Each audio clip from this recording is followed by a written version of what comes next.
There's a pain we almost never say out loud, not the kind caused by enemies, but the kind that lives inside our own family. It shows up before every visit. Your phone lights up with their name, and your chest tightens. You sit in the car, a little longer than necessary, rehearsing who you need to be. You walk through the door, and instantly you shrink. You become the good version. You swallow your real thoughts. You say, "It's fine. They're family." But something inside you whispers, "No, it's not fine anymore." If this feels familiar, stay with me until the end. This conversation might change how you see everything. And if you value deep, honest discussions like this, make sure you subscribe and watch the full video. What we're about to uncover matters. We know the lines by heart. We sacrificed everything for you. We just want what's best. You're tearing this family apart. On the surface, it sounds like love, but underneath it feels sharp, like a blade hidden inside an embrace.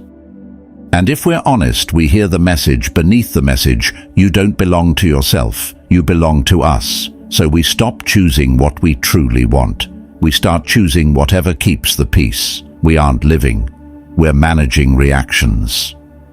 Love starts to feel transactional. Respect becomes obedience. Being a good son or a good daughter means slowly erasing parts of ourselves so everyone else can stay comfortable. We laugh at jokes we don't find funny. We nod at opinions we don't agree with.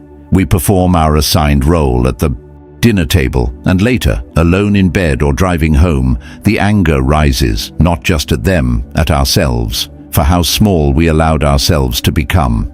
For how often we abandoned our own truth just to avoid being called ungrateful. Here's the truth we've been afraid to admit, even privately.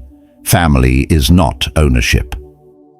Shared DNA does not grant control over your choices. It does not give anyone the authority to rewrite your identity. It does not allow someone to sit inside your mind like a permanent judge. Love is not surveillance. Care is not leverage. The moment we love you turns into we own you. It stops being love. It becomes control. This is not about burning bridges. It's about drawing an internal line. We will not keep sacrificing ourselves just to preserve a family narrative. We will not keep calling something love when it feels like confinement. Boundaries are not betrayal. They are the first honest act of self-respect. Today, we're naming 10 boundaries we will no longer allow to be crossed. Boundaries around our mind, our emotions, our money, our future, because we can love deeply and still refuse to be owned. 1. The ownership illusion. The first boundary we must draw is against a belief many of us absorbed in childhood. The idea that because we come from a family, we somehow belong to it more than we belong to ourselves. That our time, our body, our decisions, even our future are partially family property. It hides in small comments. In this family, we don't do that. What will people think about us? You're one of us. Act like it. It sounds like identity, but it functions like ownership. Without realizing it, we begin living as roles instead of individuals. The dependable one, the quiet one, the responsible one, the peacemaker, the one who always answers the phone, the one who always says yes. And if we're honest, it's exhausting. When we say, "I'm visiting my family," what we often mean is, "I'm stepping back into the version of myself they prefer." We edit our opinions, we downplay our dreams, we hide the parts of us that feel too different. Years of subtle reactions have trained us on what is acceptable and what is not. Then we wonder why we feel disconnected from our own life. We aren't just carrying a last name. We're carrying an invisible contract. Don't embarrass us. Don't outgrow us. Don't choose yourself if it makes us uncomfortable. The ownership illusion whispers, "We raised you, therefore we get a say in who you become." On the surface, it looks like concern, like advice, like protection. But listen closely, it's not. What do you really want? It's, "Here's what you should do." It's not, We're proud of you for thinking independently. It's, after everything we've done, this is your choice? The hidden message is clear. Your life isn't entirely yours. Your identity is a group project. You are an extension, not an individual. Breaking this illusion doesn't mean cutting people off. It means reclaiming ownership of yourself. We begin with a simple truth. We belong to ourselves first. Our mind is ours. Our values are ours. Our boundaries are ours. We can honor our roots without allowing them to dictate our direction. We can feel gratitude without turning it into lifelong obedience. We can love without allowing that love to function like a leash. So, we shift the center of gravity. Instead of asking, what will they think? We ask, what happens to me if I keep ignoring myself? Instead of granting automatic access to every part of us, we recognize that access is earned through respect, not granted by blood. We stop apologizing internally for wanting a life that reflects who we are. This is the first boundary. We are not possessions. We are not extensions. We are not emotional property. We can love our family deeply and still claim the undeniable truth. Our life is ours. 2. The debt narrative. The second boundary protects us from a story we've heard in countless forms. We sacrificed everything for you. The moment those words land, life begins to feel like it comes with a bill. Suddenly, our existence feels like a repayment plan. Every choice must be justified. Every decision weighed against invisible debt. After everything they did, do we really have the right to choose differently? We're told this is love. We're told this is gratitude. But deep down, we feel the difference between genuine love and emotional leverage. Healthy love says, we did this because we wanted you to have opportunities. Debt-based love says, we did this, so now your life belongs to us. One liberates, the other confines. True sacrifice doesn't need to be repeated in every disagreement. It doesn't reappear as ammunition the moment we set a boundary. But when sacrifice becomes a control mechanism, it shows up right on cue. Just as we're about to choose something for ourselves, we hear, do you know what we gave up for you? You're being selfish, and without realizing it, we stop asking, what feels right for me? We start asking, what will prevent them from being disappointed? That's how the debt narrative works. It takes something beautiful, sacrifice, and turns it into a lifetime invoice. It convinces us that our success, happiness, and independence don't fully belong to us, because they're permanently tied to what someone else did years ago.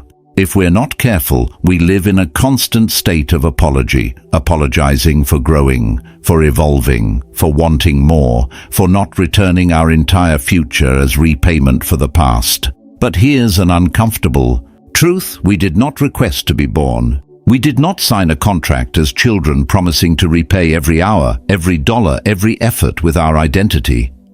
Parenting, support, and care are acts of love, not investments with guaranteed emotional returns.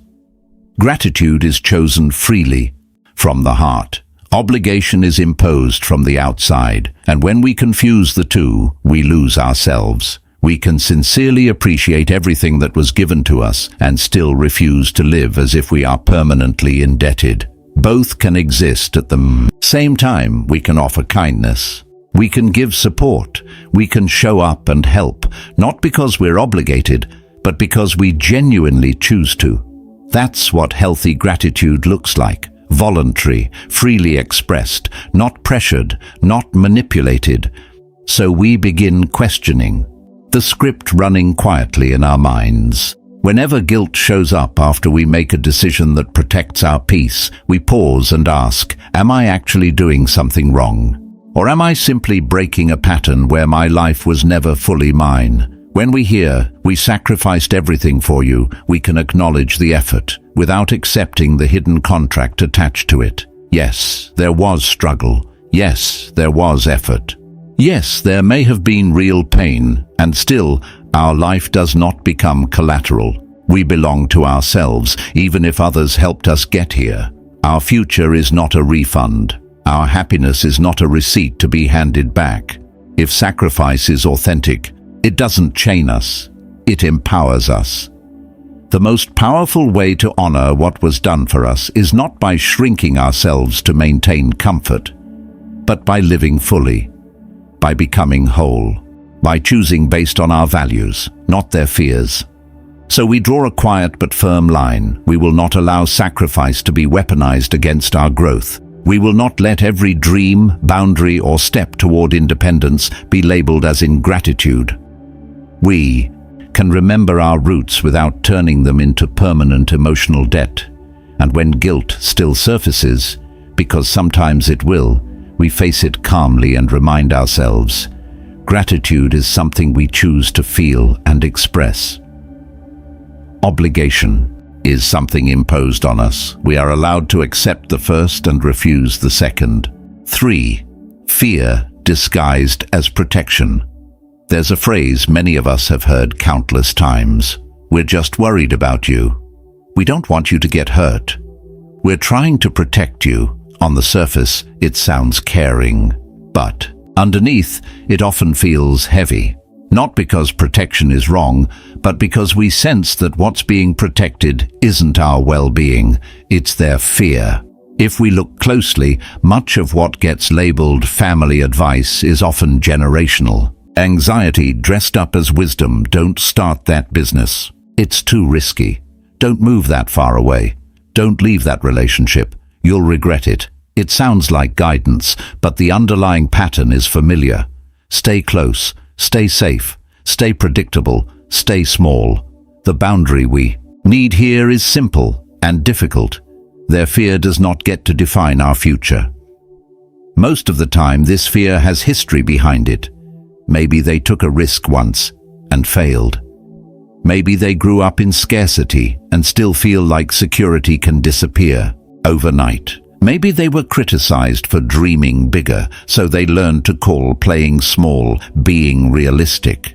And without realizing it, they pass that fear down. We're only saying this because we love you. The problem is, when fear hides behind love, it becomes harder to challenge. We begin doubting ourselves. Am I reckless? Am I naive? Am I ungrateful? So, we stay. We stay in jobs we've outgrown. We stay in relationships that quietly drain us.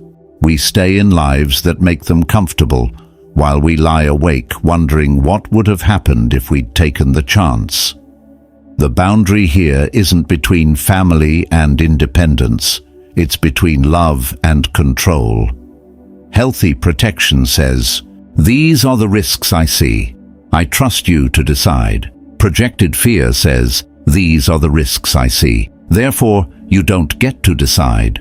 One respects autonomy. The other slowly erases it. We can begin by noticing how we feel after these conversations. Do we feel clearer or smaller, supported or subtly pushed back into place? Our body usually knows before our mind admits it, and once we see the pattern, we can respond differently. Even internally, when we hear, "That's too dangerous," we can translate, "They're speaking from their experience. That fear belongs to them." When we hear, "You'll regret this," we can quietly answer, "I trust myself enough to face the outcome of my own choices." This doesn't mean ignoring every warning. Sometimes real wisdom exists beneath anxiety. The boundary isn't never listen. The boundary is, we will listen, but we will not let borrowed fear become our prison. We are allowed to pursue futures our family is afraid of. We are allowed to outgrow their version of safety. We are allowed to build lives that look nothing like what they imagined for us. That isn't disrespect, it's responsibility. Because if we let someone else's fear dictate every decision, we don't avoid pain. We simply guarantee a different kind of pain. The pain of never discovering who we could have become, and that is a cost we no longer need to pay. 4. Emotional access is a privilege. The fourth boundary protects something deeply personal, access to our inner world. Many of us were taught that if someone is family, they automatically deserve full access to everything inside us. Our thoughts, our feelings, our relationships, our private fears, our fragile 3 a.m. dreams, and the moment we become more reserved, the accusations begin. You've changed. You're hiding things. You don't trust us anymore. But here's the truth. Emotional access is not a birthright. It's a privilege, and privileges are earned through respect, not demanded through blood. We know how it feels to open up and regret it, to share something vulnerable, a heartbreak, a doubt, a goal, only to have it turned into gossip, used in an argument, or repeated later in a way that makes us feel exposed. The next time we consider opening up, our chest tightens. We hesitate, we hold back, and then we criticize ourselves for being distant, when in reality, we're responding intelligently to past experience. If honesty repeatedly comes back to hurt us, the solution isn't be stronger and share more. The solution is be wiser. Love does not require unlimited emotional access. Love can exist alongside boundaries. We belong to ourselves first, and that includes our emotional life. We are allowed to ask, who has proven they can hold my feelings gently? Who can disagree without belittling? Who listens without storing my vulnerability as future ammunition? Those people earn deeper access, not the ones who demand it with, "But we're your family." We do not owe anyone emotional nakedness. Not a parent, not a sibling, not a relative who believes age grants automatic authority. We can be kind. We can be warm, we can be loving, and still choose what we share, what we protect, and who we allow into the most fragile parts of our world. Because access to our inner life is not something people inherit, it's something they earn. That doesn't mean we become distant or emotionally unavailable. It means we become intentional. We stop pouring our deepest thoughts into spaces that have proven unsafe, and then wondering why we feel exposed afterward. We begin treating our inner world like something valuable, not public property. We share slowly, selectively, with people who demonstrate through their behavior, not just their words, that they can be trusted with our truth. So the boundary here is simple but powerful. No one receives automatic access to our most vulnerable thoughts and emotions just because they raised us or share our DNA. Emotional access must match emotional safety. If someone mocks our vulnerability, if they use our secrets as leverage, if they punish us for being honest, we are allowed to step back. We are allowed to say less. We are allowed to protect the parts of us that are still tender. That doesn't make us cold. It doesn't make us dramatic. It means we finally understand that our inner world is not a family living room where anyone can walk in, rearrange the furniture, and leave without consequence. It is our space, our responsibility, our choice, and from this point forward, we give access carefully, consciously, and only where our dignity remains intact. 5. Money does not equal ownership. The fifth boundary surrounds one of the most powerful control mechanisms inside families. Money, financial help, a loan, tuition, rent, a car, a down payment, a plane ticket. It often begins as generosity, but if we're not paying attention, it can quietly transform into a leash. We don't always notice when it shifts. One day we simply realize that every time we make a decision, there's a silent echo in the background. Remember who paid for that? When money is healthy, it expands freedom. We wanted to support you. We didn't want you struggling alone. It creates breathing room. It reduces pressure. But when money becomes control, the energy changes. It stops being, "we helped because we care," and starts sounding like, "we helped, so now we get a vote in your life."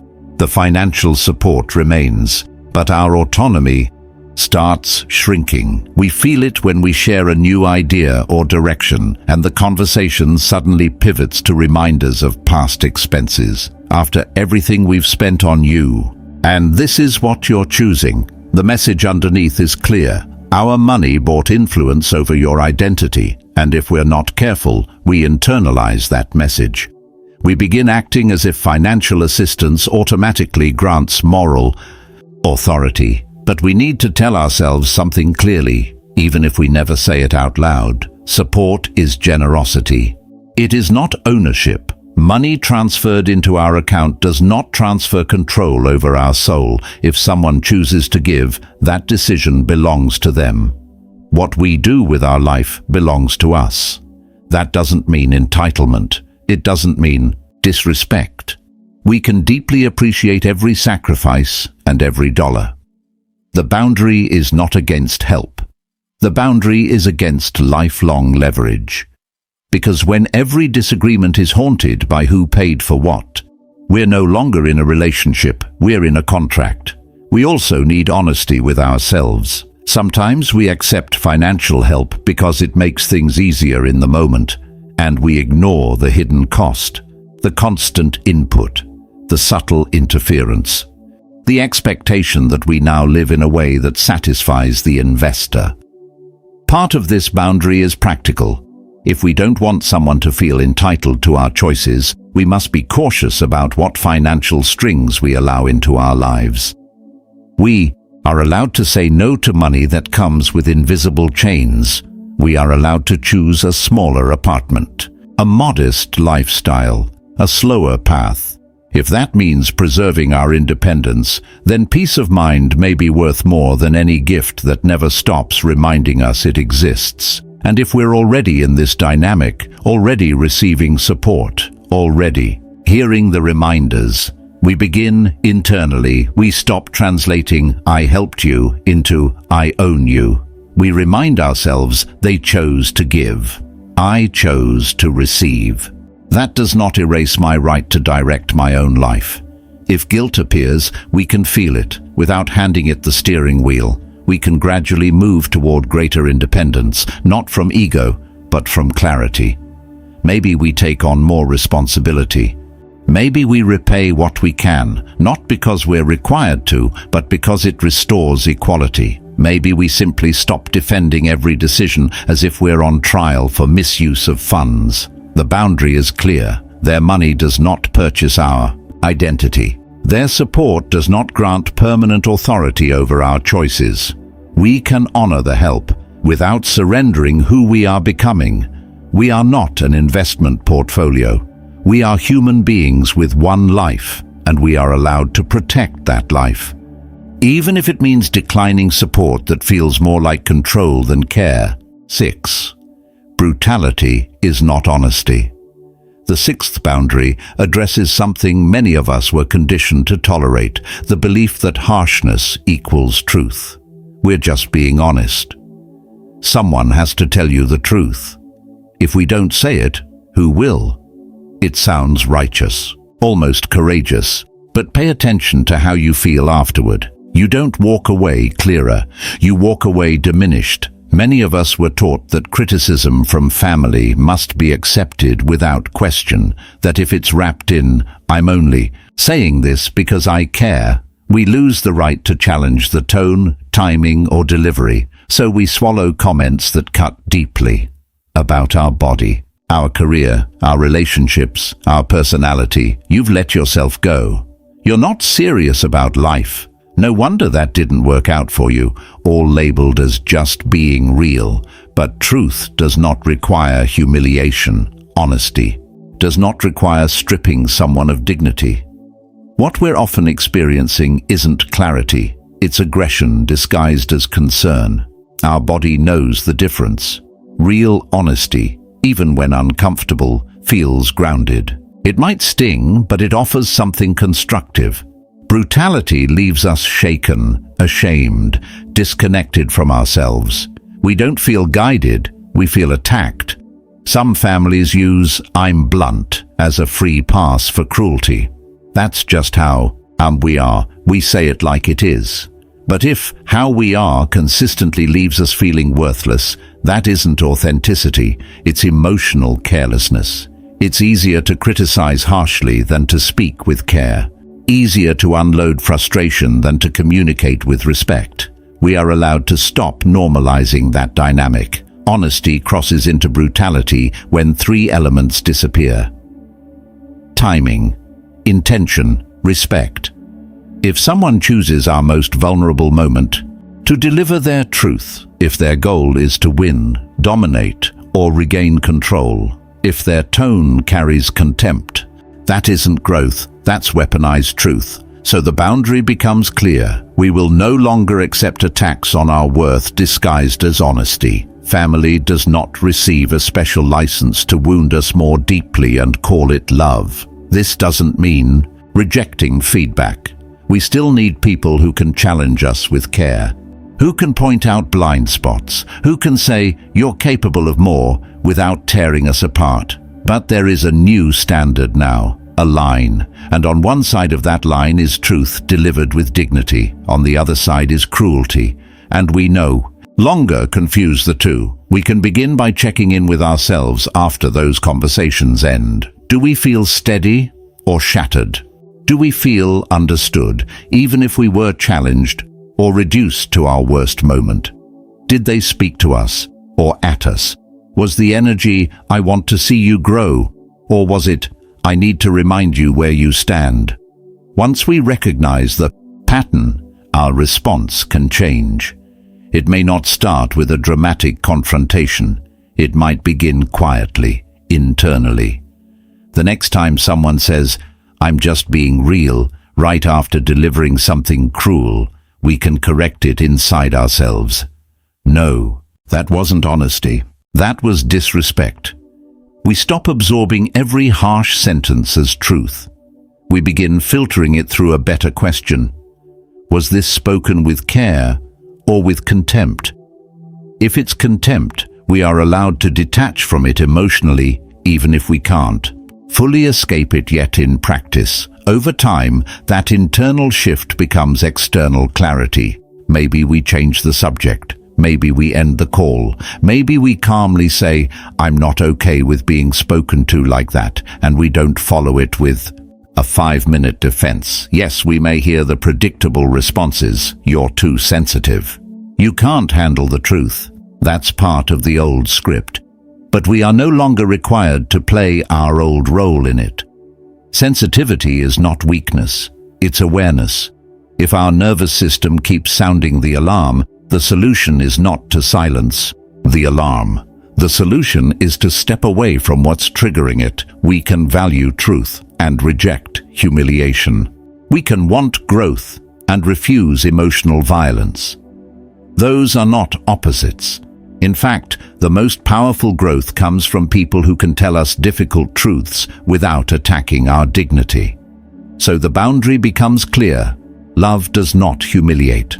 Family does not get a special pass to crush our identity and call it honesty. From this point forward, we separate truth from brutality. We keep the first. We walk away, internally or physically, from the second, because our soul may need correction sometimes, but it never needed to be broken in order to be guided. 7. Guilt as a control mechanism. The seventh boundary addresses one of the quietest and most effective tools used in families: guilt. Not the healthy kind that arises when we've genuinely hurt someone, but the manufactured kind, the kind that appears not because we did something wrong, but because we did something different. We recognize this guilt by how it speaks. It doesn't say, "That hurt me." It says, "After everything we've done, this is who you've become." It doesn't focus on behavior. It questions character. It doesn't invite dialogue. It places us on trial, and the verdict is implied. You are selfish for choosing yourself. When guilt becomes a control mechanism, it isn't trying to understand us. It's trying to pull us back into compliance. We say no to something that drains us, and the room goes quiet. We set a boundary, and suddenly we're compared to other children who do more. We choose privacy, and we're told, "So now we're not good enough to know your life." We take a path they don't approve of, and we hear, "You've broken our heart." The message underneath is subtle but powerful. If you don't follow our script, you're not just different, you're wrong. This kind of guilt is effective because it hooks into something deeply human, our desire to be good, to be loyal, to be loving, especially toward the people who raised us. As children, we quickly learned what made them proud and what caused their disappointment. At some point, part of us decided their disappointment is dangerous. Avoid it at all costs. But if we never update that internal wiring, we carry it into adulthood. We say yes when everything in us wants to say no. We show up when we're emotionally exhausted. We stay in roles that suffocate us, not because it's right, but because we're afraid of that tone, that silence, that look that says, "You've failed us." The boundary here is deep and internal. We are no longer responsible for regulating other people's emotional weather when we have done nothing wrong. Their sadness, their disappointment, their discomfort with our boundaries, those emotions belong to them. Our responsibility is to act with honesty and respect, not to sacrifice our mental health, so no one ever feels upset. This doesn't make us careless, it makes us clear. We begin measuring our choices by alignment, not by guilt level. Instead of asking, "Will this make them mad?" we ask, "Is this true to who I am?" Instead of asking, "How do I avoid making them sad?" we ask, "How do I avoid abandoning myself again?" And when guilt rises, because it will, we slow down and examine it. Did I truly hurt someone, or did I simply protect a boundary they don't like? If we acted selfishly or cruelly, then yes, we repair, we apologize, we grow. But if all we did was say no, choose differently, or refuse control, then the guilt we feel is not moral truth, it's conditioning. We are allowed to feel guilty and keep the boundary anyway. That's one of the hardest lessons in healing. Guilt is not always a signal to turn back. Sometimes it's just the echo of an old system losing its grip on us. We can start responding differently. When someone says, "You've disappointed us," instead of collapsing into apology, we hold steady internally. They're disappointed because I didn't obey, not because I did something wrong. We don't need to say that aloud, but we can let it reshape how we see ourselves in that moment. Eventually, we may speak more directly. "I understand you're upset. I still need to make this choice. I hear that you would have done it differently. This is what feels right for me." No essays, no over-explaining, just calm clarity. And if the emotional drama escalates, tears, silence, accusations, we remember, I can care about how they feel without surrendering my entire life to their emotions. The boundary is this: guilt does not drive our decisions. Disappointment is not a weapon that keeps us small. Emotional manipulation is not love. We can love our family deeply and still say, "Your feelings are yours. My choices are mine." And from that place, something shifts.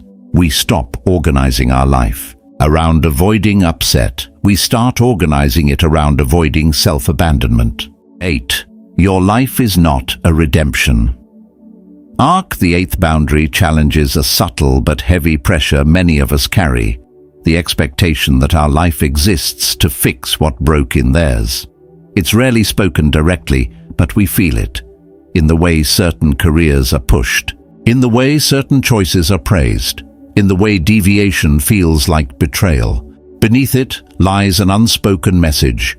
Don't repeat our mistakes. Redeem them. We feel it when a parent who once dreamed of becoming something pushes us toward that same path. The one who never left home wants us nearby, so their loneliness doesn't echo louder.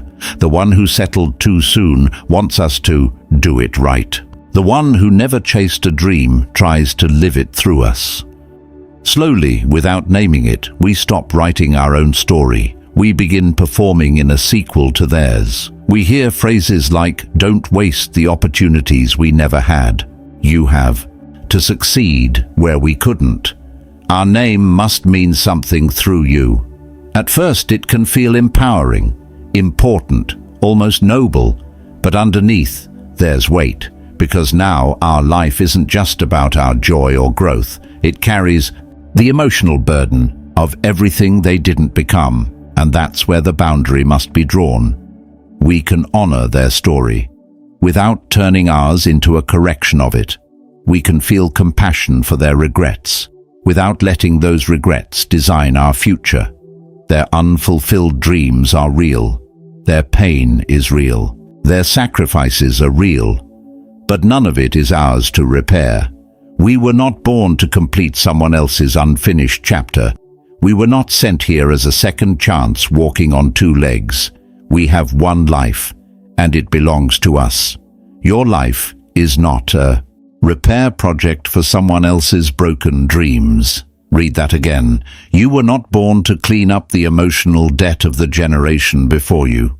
You are not here to redeem their missed chances, fix their regrets, or complete the ambitions they abandoned halfway through.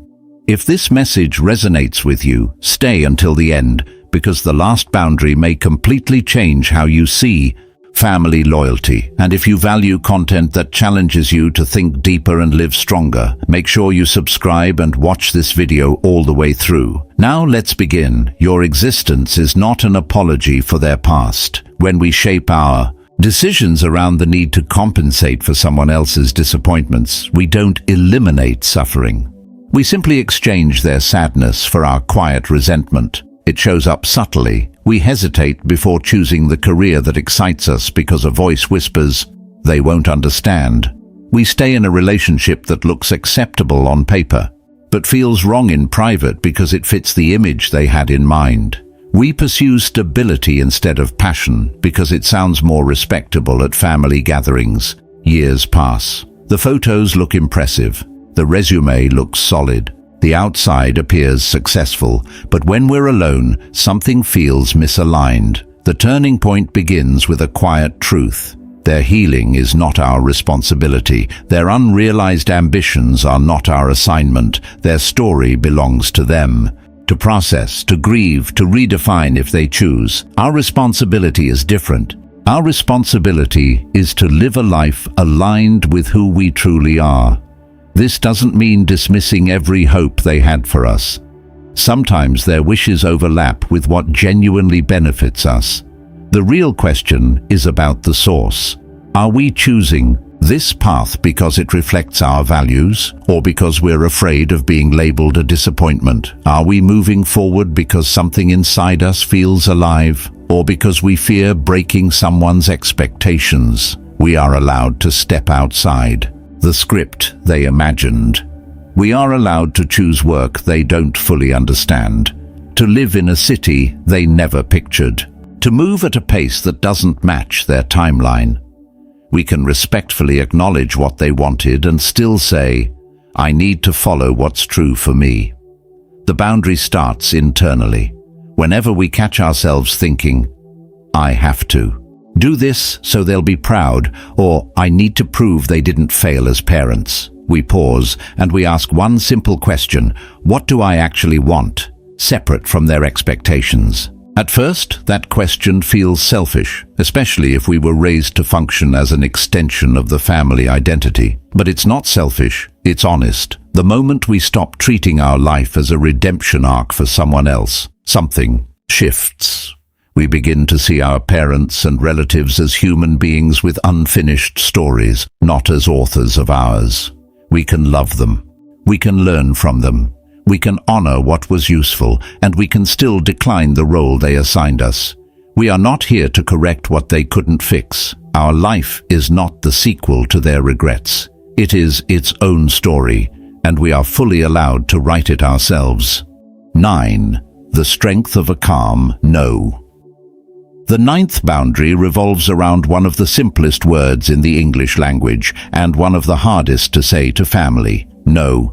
Not the dramatic no, not the angry no, the calm, grounded, steady no, the kind that doesn't raise its voice, the kind that doesn't over-explain, the kind that doesn't present a defense argument, just a clear line that says, I am no longer available for my own depletion. Many of us weren't raised with permission to say no. We learned that harmony depended on compliance. Say yes, keep things smooth. Say yes, don't create tension. Say yes. That's what good sons and daughters do. And when we didn't, the atmosphere changed. Silence grew heavy. Expressions hardened.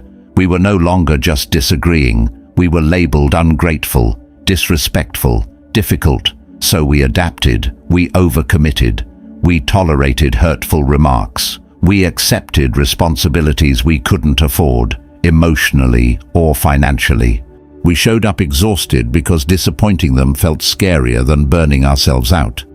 This is where calm refusal becomes powerful. A defensive no sounds like this: I can't because I'm overwhelmed. I already did so much. I have too much going on. It stacks explanations, hoping someone else will validate our boundary, but that still hands them authority. A calm no doesn't seek approval.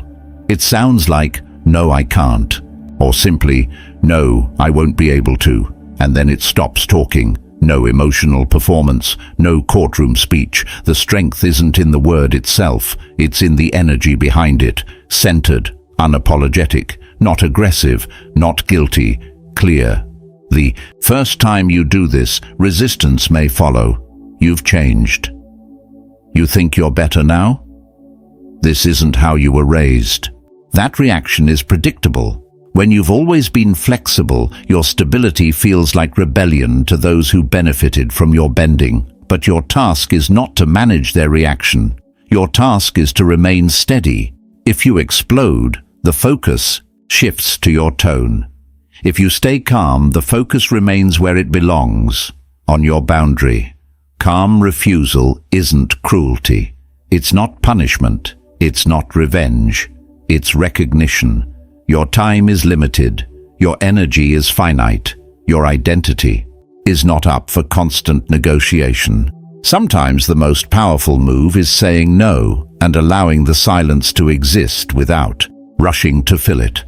Their discomfort is theirs to process, and something important happens inside you when you hold your ground. You realize you can survive someone else's disappointment. You discover that conflict doesn't destroy you. You learn that saying no doesn't exile you from love.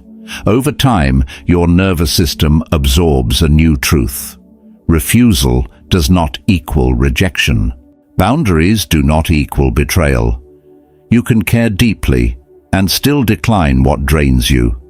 You are allowed to protect your time, your space, your mind, and your body with a single calm word. No. If you think that's difficult, the final boundary goes even further. What happens when no isn't enough? What happens when love requires space? 10. Strategic distance. This is the boundary most people hope they'll never need, but for many, it's the one that restores sanity. Distance, not dramatic cutoffs fueled by chaos, not slammed doors and final speeches. Intentional distance, the kind that says, I can't keep standing this close to the fire and pretend I'm not getting burned. We're conditioned to believe that constant proximity equals loyalty, that unconditional access equals love. But they're your family.